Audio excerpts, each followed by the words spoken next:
اعوذ باللہ من الشیطان الرجیم بسم اللہ الرحمن الرحیم الزانیۃ والزانی فاجلدوا کل واحد منہما مئة جلدہ ولا تأخذکم بہما رأفۃ فی دین اللہ ان کنتم تؤمنون باللہ والیوم الآخر ولیشہد عذابہما طائفۃ من المؤمنین۔ زنا کرنے والی عورت اور زنا کرنے والا مرد دونوں میں سے ہر ایک کو 100 کوڑے مارو اور ان پر مہربانی کو مت پکڑو اللہ کے دین کے بارے میں اگر تم ایمان رکھتے ہو،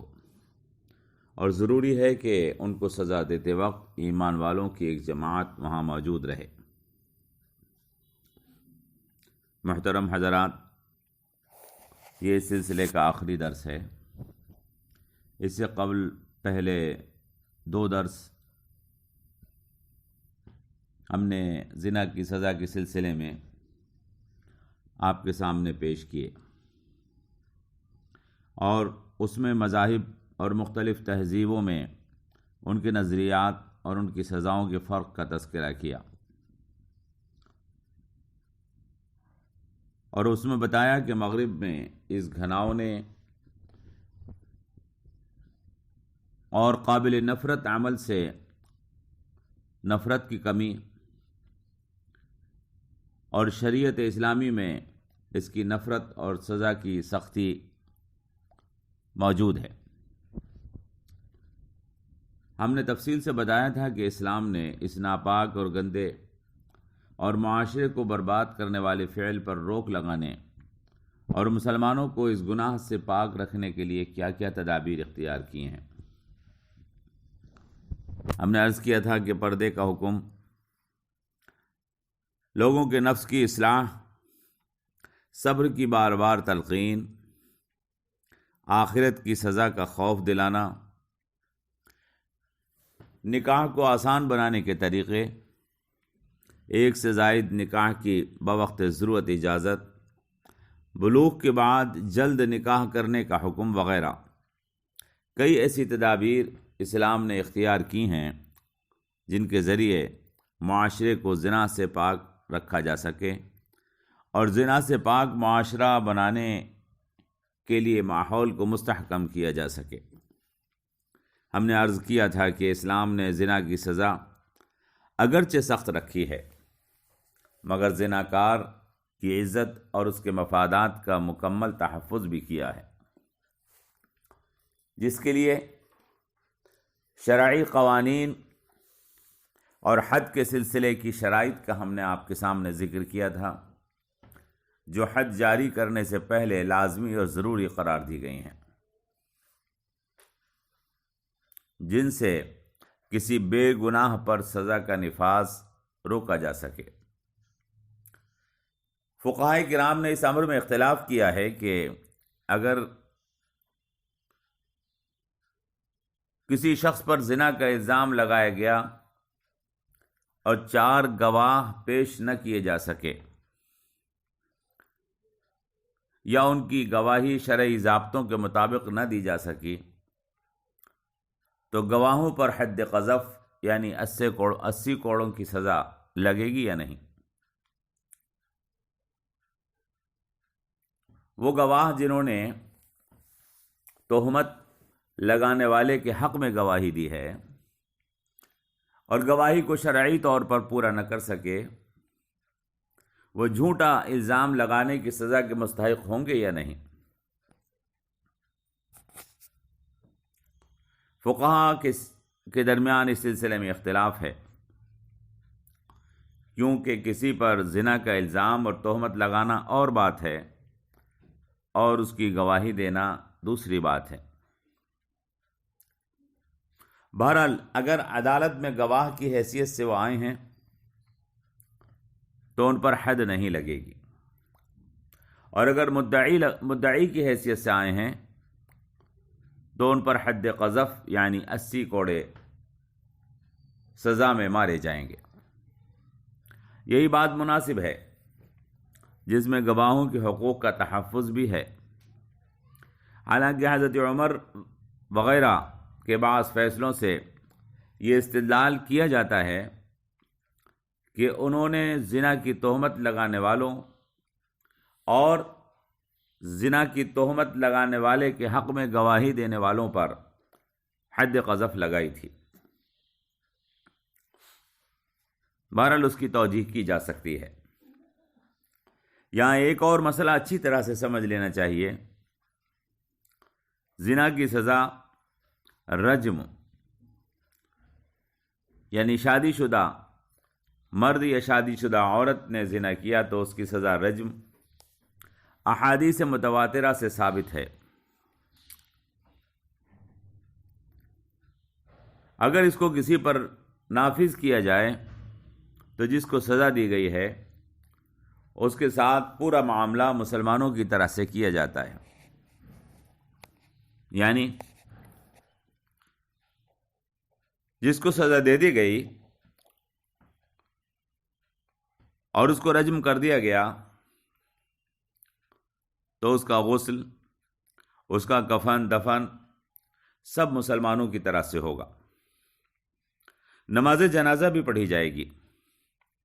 اس کو مسلمانوں کے قبرستان میں پوری عزت کے ساتھ دفن بھی کیا جائے گا۔ اس کو برا کہنا یا اس پر کسی طرح کا طعن قطعاً جائز نہیں ہے، بلکہ مسلم معاشرہ اس کے تمام حقوق کا مکمل تحفظ کرتا ہے۔ احادیث میں اس کی مکمل صراحت موجود ہے۔ حضور نبی کریم صلی اللہ علیہ وسلم نے خود ایسے شخص کی نماز پڑھائی اور کسی نے ان کے لیے نامناسب لفظ اپنی زبان سے نکالا تو اس کو سختی کے ساتھ منع فرمایا۔ ایک حدیث جس کو بار بار سنایا جاتا ہے کہ حضور اکرم صلی اللہ تعالی علیہ وسلم نے دو لوگوں سے کہا تھا کہ اس مرے ہوئے گدھے میں سے کھاؤ، تو ان دو لوگوں نے تعجب سے کہا تھا کہ ہم اس کو کیسے کھا سکتے ہیں، یہ تو بدبودار اور حرام ہے۔ تب حضور اکرم صلی اللہ تعالی علیہ وسلم نے فرمایا تھا کہ تم نے اپنے بھائی کی برائی کی ہے اور وہ برائی کرنا اس مرے ہوئے گدھے کے بدبودار گوشت کے کھانے سے زیادہ برا ہے۔ یہ ارشاد جناب رسول اکرم صلی اللہ تعالی علیہ وسلم کا ان دو لوگوں کے سلسلے میں ہے کہ انہوں نے ایک ایسے ہی شخص کو برا کہا تھا جن کو زنا کے اقرار کے بعد سزا دی گئی تھی۔ اس سے معلوم ہوا کہ جناب رسول اکرم صلی اللہ تعالی علیہ وسلم سزا دینے کے بعد مجرم پر کسی طرح کا طعن یا لعنت اور ملامت کرنا پسند نہیں فرماتے تھے، بلکہ اس کے اوپر سخت ناگواری کا اظہار فرماتے تھے۔ ایک اور حدیث میں اللہ کے رسول صلی اللہ تعالی علیہ وسلم نے فرمایا کہ اس شخص نے ایسی توبہ کی ہے کہ اگر سارے مدینے والوں پر بانٹ دی جائے تو اللہ سب کی مغفرت فرما دے۔ زناکار کے سلسلے میں یہ حدیثیں تمام حدیث کی کتابوں میں موجود ہیں۔ ایسا ہی حضور اکرم صلی اللہ تعالی علیہ وسلم نے ایک شرابی پر جس کو سزا دی جا رہی تھی اس کو برا کہنے سے منع فرمایا تھا، اور فرمایا تھا کہ ہو سکتا ہے اس سے اللہ کو محبت ہو اور اس کو اللہ سے محبت ہو، اس سے رسول کو محبت ہو اور اس کو رسول سے محبت ہو، لہذا اس کو برا مت کہو۔ اور حکم دیا تھا کہ اس کے لیے اچھے الفاظ استعمال کرو۔ کسی بھی مجرم کے بارے میں جس نے کسی جرم کے بدلے سزا پائی ہے، جناب رسول اکرم اس کے لیے مغفرت اور رحمت کی دعا کے لیے فرمایا کرتے تھے۔ اس سے معلوم ہوتا ہے کہ اسلام میں لوگوں کی عزت اور ناموس کو کس قدر بڑا مقام اور اہمیت حاصل ہے۔ اسلام میں سزا مجرم کی دشمنی یا اس کی عداوت میں نہیں دی جاتی، بلکہ اسلام میں مجرم کو سزا دینے کے لیے دو مقاصد اہم ہیں۔ نمبر ایک، گناہگار شخص کو گناہ سے پاک کرنا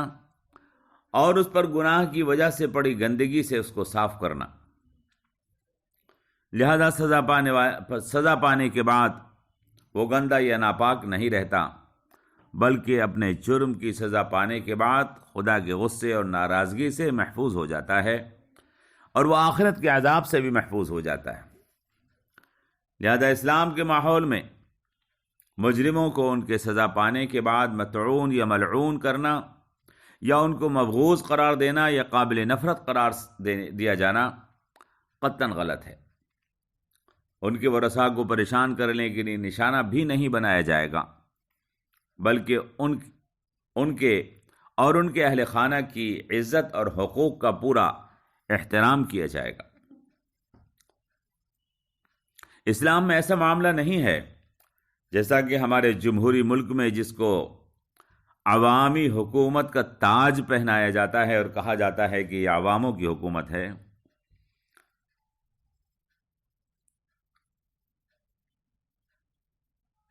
کہ کسی پر دہشت گردی کا جھوٹا الزام لگایا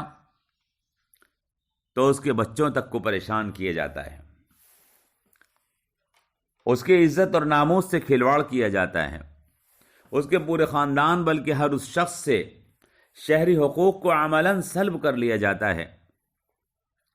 جس سے اس کا معمولی سا تعلق بھی ثابت ہو جائے۔ ہمارے ملک میں عوامی جمہوری حکومت جھوٹے الزامات کے شکار لوگوں کے میت کو دفنانے اور کفنانے تک کے اوپر پابندی لگا دیتی ہے، حالانکہ نامکمل گواہیوں اور جھوٹے الزامات میں ان کو سزائیں دی جاتی ہیں۔ اس قسم کے واقعات اس ملک میں بارہا دیکھے گئے ہیں۔ دوسرا مقصد یہ ہے کہ معاشرے کے دوسرے افراد سزا کو دیکھ کر گناہ سے دور رہیں۔ اسی لیے اسلام میں جرم کی سزا سخت دی جاتی ہے، بالخصوص ایسے جرائم کی جن کے جلد پھیل جانے کا امکان ہو، تاکہ زندہ لوگوں کے لیے وہ سزا عبرت اور خوف بن جائے، برخلاف مغربی معاشرے کے کہ وہ لوگ جرم کے سدباب کرنے کے لیے اس کی طرف جانے والے راستے بند نہیں کرتے، بلکہ جرم کے راستوں کو کشادہ کرتے ہیں، اور جب کوئی انسان ان راستوں پر چل کر جرم کے گڑھے میں گر جاتا ہے تو پھر اس کو تحفظ دیا جاتا ہے، مجرم کو ہلکی سزا دینے کی وکالت کی جاتی ہے، اور اسی کو انسانیت سمجھا جاتا ہے۔ مجرم کے اہل خانہ کو ظلم کا شکار بنایا جاتا ہے، جس سے گناہ اور جرم میں مسلسل اضافہ ہوتا رہتا ہے۔ اللہ تبارک و تعالی نے سزاؤں کا جو ضابطہ رکھا ہے، ان ضابطوں کے مطابق سزاؤں کو سخت کیا گیا ہے، لیکن ایک گناہ کی سزا اگر کسی کو ایک مرتبہ دے دی گئی ہے تو حدیث پاک میں اس چیز کی صراحت موجود ہے کہ اللہ تبارک و تعالیٰ اس گناہ کی سزا اس کو دوبارہ نہیں دے گا۔ اور جب ایک شخص نے اپنے جرم کی سزا اس دنیا کے اندر پالی ہے تو یقیناً آخرت میں وہ گناہ سے پاک ہو کر پہنچا ہے، اور اللہ تبارک و تعالیٰ اس کی توبہ کو قبول فرما کر یقیناً اس کو جنت میں داخل فرمائے گا۔ کسی شخص کے لیے اس سے بڑی توبہ کیا ہو سکتی ہے کہ اس نے شرعی سزا کو قبول کیا ہے۔ اللہ تبارک و تعالیٰ سے دعا کیجئے کہ اللہ تبارک و تعالیٰ ہمیں اسلامی احکامات اور اسلامی قانون کی فائدوں اور مصلحتوں کو سمجھنے اور اس کو لوگوں کو سمجھانے کی توفیق عطا فرمائے۔ میں نے آپ سے بار بار عرض کر دیا ہے کہ اسلامی سزائیں سخت ہیں، لیکن زناکار کو کوڑے لگانے کی سزا اور کنوارے زناکار کو کوڑے لگانے کی سزا اور شادی شدہ زناکار کو حدیث کے ذریعے سے دی گئی رجم کی سزا ان ملکوں میں نافذ کی جائے گی جہاں اسلامی قانون نافذ ہے۔ رہ جاتی ہے ان ملکوں کی بات کہ جہاں اسلامی قانون نافذ نہیں، یا دوسرے قوانین نافذ ہیں، قرآن کریم ان کی سزاؤں کو بھی، ان کو کیسے سزا دی جائے گی، وہ سورۃ النساء کی آیت نمبر 15 کے اندر اس چیز کو وضاحت کے ساتھ، صراحت کے ساتھ بیان فرما رہا ہے۔ میں نے اس چیز کی تفصیل آپ کے سامنے پیش کر دی تھی کہ اللہ تعالیٰ نے اس کی سزا کا ذکر سورہ توبہ کی آیت نمبر 15 میں واضح طور پر فرما دیا، فرمایا کہ واللاتی یاتین الفاحشۃ من نسائکم فاستشہدوا علیہن اربعۃ منکم فإن شہدوا فامسکوہن فی البیوت حتی یتوفاہن الموت او یجعل اللہ لہن سبیلا۔ اور تمہاری عورتوں میں سے جو بدکاری کریں، یعنی ایسے ملکوں میں جہاں اسلامی قانون نافذ نہیں، تو مسلم معاشرہ ان کے ساتھ یہ سلوک کرے گا کہ تمہاری عورتوں میں سے جو بدکاری کریں تو ان پر اپنے میں سے 4 گواہ لاؤ، یعنی ان کے لیے 4 معتبر گواہ فراہم کیے جائیں گے۔ اگر وہ گواہ موجود ہو جائیں، پھر اگر وہ گواہی دے دیں تو ان عورتوں کو گھروں میں بند رکھو یہاں تک کہ موت انہیں اٹھا لے۔ فاستشہدوا علیہن اربعۃ منکم فإن شہدوا فامسکوہن فی البیوت حتی یتوفاہن الموت، اور فرمایا یا پھر او یجعل اللہ لہن سبیلا، یا اللہ تبارک و تعالیٰ ان کے لیے کوئی اور راہ پیدا فرما دے۔ فرمایا واللذان یاتیانہا منکم فعظوہما، اور جو 2 شخص تم میں سے زنا کریں تو ان دونوں کو ایذا دو، ان لوگوں کو تکلیف پہنچاؤ، اور یہ تکلیف ایسے ہی پہنچائی جائے گی کہ ان کو گھروں کے اندر بند رکھا جائے، باہر نکلنے کے اوپر روک لگا دی جائے۔ فَإِن تَابَا وَأَصْلَحَا، تو اگر وہ دونوں توبہ کر لیں اور اپنے آپ کو سدھار لیں، اپنی اصلاح کر لیں، فَأَعْرِضُوا عَنْهُمَا، تو ان سے اعراض کر لیا کرو، ان کا پیچھا چھوڑ دو۔ إِنَّ اللَّهَ كَانَ تَوَّابًا رَحِيمًا، بے شک اللہ تبارک و تعالیٰ توبہ کا قبول فرمانے والا مہربان ہے۔ اگر وہ گناہ سے باز آ جائیں تو پھر ان کو کسی قسم کی تکلیف مت پہنچاؤ۔ یہی وہ قانون ہے جو آج ہندوستان جیسے ملکوں میں ہمیں اپنے معاشرے کے اندر معاشرتی طور پر نافذ کرنا ہوگا۔ یہاں پر ہم نے دیکھا بعض لوگ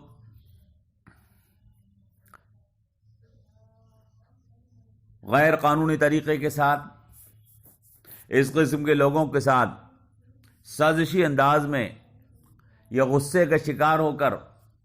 ظلم اور زیادتی کرتے ہیں۔ شرعاً اس کی کوئی اجازت نہیں ہے، نہ قانون ہاتھ میں لینے کی اجازت ہے، نہ شریعت کے اس قانون کو جو اسلامی ملکوں میں اللہ تبارک و تعالی نے سورہ نور کی اس آیت میں بیان فرمایا ہے نافذ ہے، اس قانون کو ہم اپنے آپ بغیر قاضی کی اجازت کے نافذ نہیں کر سکتے۔ لہذا یہاں پر سورہ نساء کی اس آیت کے اوپر عمل کیا جائے گا۔ اللہ تبارک و تعالی ہمیں احکام قرآنی پر عمل کرنے، اس کو سمجھنے